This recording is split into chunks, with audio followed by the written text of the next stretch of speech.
Indonesia, yaitu politik yang berkeadaban. Politik yang berkeadaban adalah politik yang mencerminkan nilai-nilai demokrasi, yaitu yang jujur, adil, jurdil.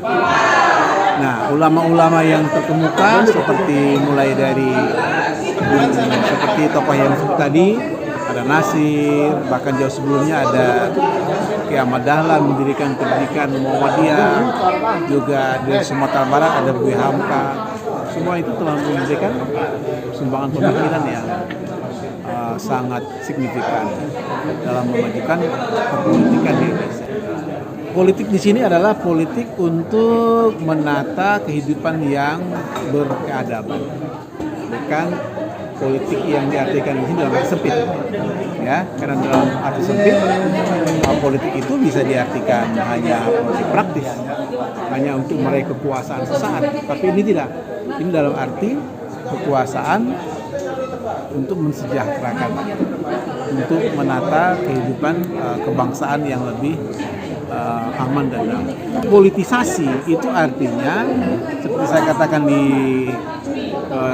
narasumber tadi, mempolitisasi itu artinya hanya menggunakan simbol-simbol agama untuk kepentingan politik sesaat, bahkan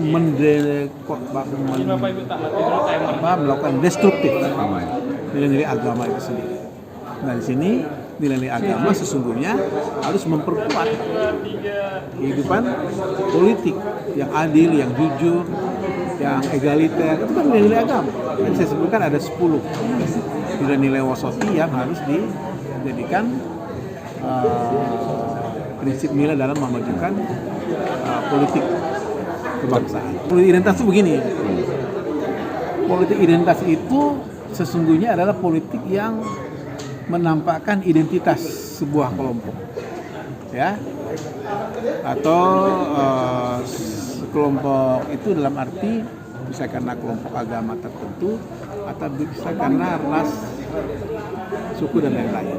Nah, itu tentu harus dipahami sebagai bagian dari nilai yang harus nilai yang universal. Bukan dalam arti kelompok yang hanya untuk kepentingan kelompok tertentu. Kan nilai agama itu ada kejujuran, keadilan.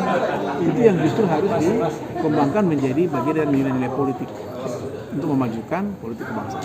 Inilah yang sekarang terjadi. Masih banyak para politisi kita itu yang tidak mengimplementasikan nilai-nilai keislaman di kehidupan perpolitikannya. Ya, Islam yang dimaksud itu seperti apa? Ya, misalnya itu tadi politik uang, politik pemaksaan, politik intimidasi dan sebagainya. Barangkali itu sudah menjadi biasa di dalam, tapi itu satu hal yang keliru.